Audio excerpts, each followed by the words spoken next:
Aphrodite, the beautiful goddess of love, was the only Olympian who had neither mother nor father. Nobody knew from where she had come. The west wind had first seen her in the pearly light of dawn as she rose out of the sea on a cushion of foam. She floated lightly over the gentle waves, and was so lovely to behold that the wind almost lost his breath. With soft puffs he blew her to the flowering island of Cythera, where the three Graces welcomed her ashore. The three Graces, goddesses of beauty, became her attendants. They dressed her in shimmering garments, bedecked her with sparkling jewels, and placed her in a golden chariot drawn by white doves. Then they led her to Olympus, where all the gods rejoiced in her beauty, seated her on a golden throne, and made her one of them. Zeus was afraid that the gods would fight over the hand of Aphrodite, so to prevent it, he quickly chose a husband for her. He gave her to Hephaestus, the steadiest of the gods. And he, who could hardly believe in his good luck, used all his skill to make the most lavish jewels for her. He made her a girdle of finely wrought gold and wove magic into the filigree work. That was not very wise of him, for when she wore her magic girdle, no one could resist her, and she was all too irresistible already. Aphrodite had a mischievous little son whose name was Ares. He had a bow and quiver full of arrows. They were magic arrows of love, and he shot them into the hearts of unwary victims. Whoever was hit by one of his arrows fell head over heels in love with the first person he saw.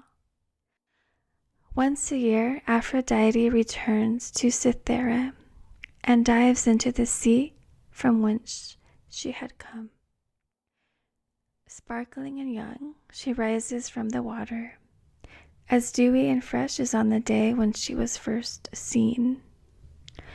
She loves gaiety and glamour, and she was not at all pleased at being the wife of sooty, hard-working Hephaestus.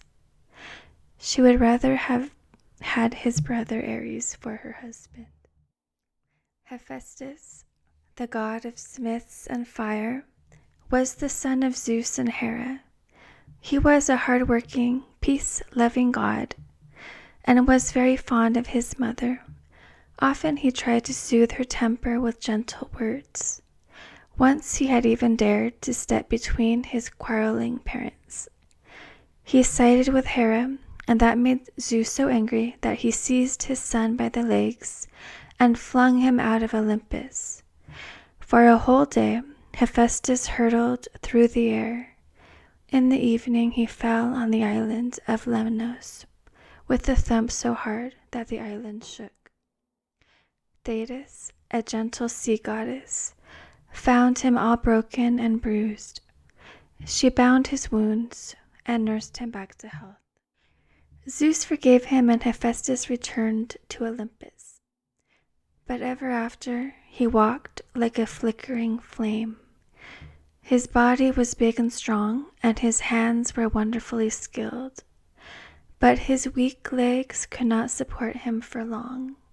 He built for himself 2 robots of gold and silver to help him about. They had mechanical brains and could think for themselves. They even could speak with their tongues of silver. They also served him as helpers in his workshop on Olympus.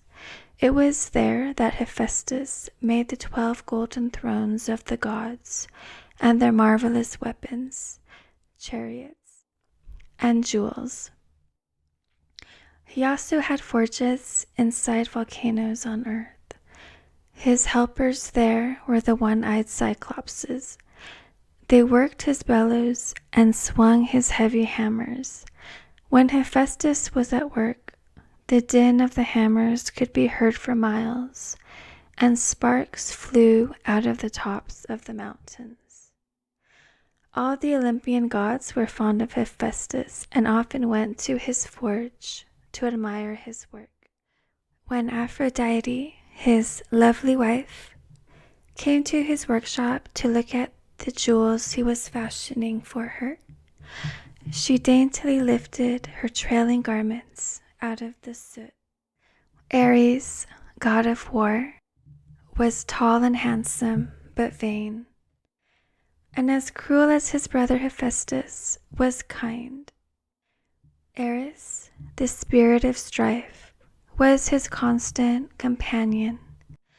Ares was sinister and mean, and her greatest joy was to make trouble. She had a golden apple that was so bright and shiny, everybody wanted to have it. When she threw it among friends, their friendship came to a rapid end. When she threw it among enemies, war broke out, for the golden apple of Ares was an apple of discord. When Ares heard the clashing of arms, he grinned with glee, put on his gleaming helmet, and leapt into his war chariot. Brandishing his sword like a torch, he rushed into the thick of battle, not caring who won or lost, as long as much blood was shed. A vicious crowd followed at his heels, carrying with them pain, panic, famine, and oblivion. Once in a while, Ares himself was wounded. He was immortal, but he could not bear to suffer pain, and screamed so loudly that he could be heard for miles. Then he would run home to Olympus, where Zeus, in disgust, called him the worst of his children, and told him to stop his howling. His wounds, treated with the ointment of the gods, quickly healed, and Ares returned as good as ever and seated himself on his throne, tall, handsome, and boastful, the plume on his golden helmet nodding proudly. Aphrodite admired him for his looks, but none of the other gods were fond of him, least of all his half-sister Athena. She loathed the vain strutting and senseless bloodshed. Thank you for watching my video. I hope you enjoyed it. And pictured here is the goddess Aphrodite Invocation spellcasting kit available in my shop. You can invoke Aphrodite to ask for beauty and love or other favors. I hope you enjoyed my video. Please like, share, and subscribe. And I hope you have a wonderful evening. Blessed be.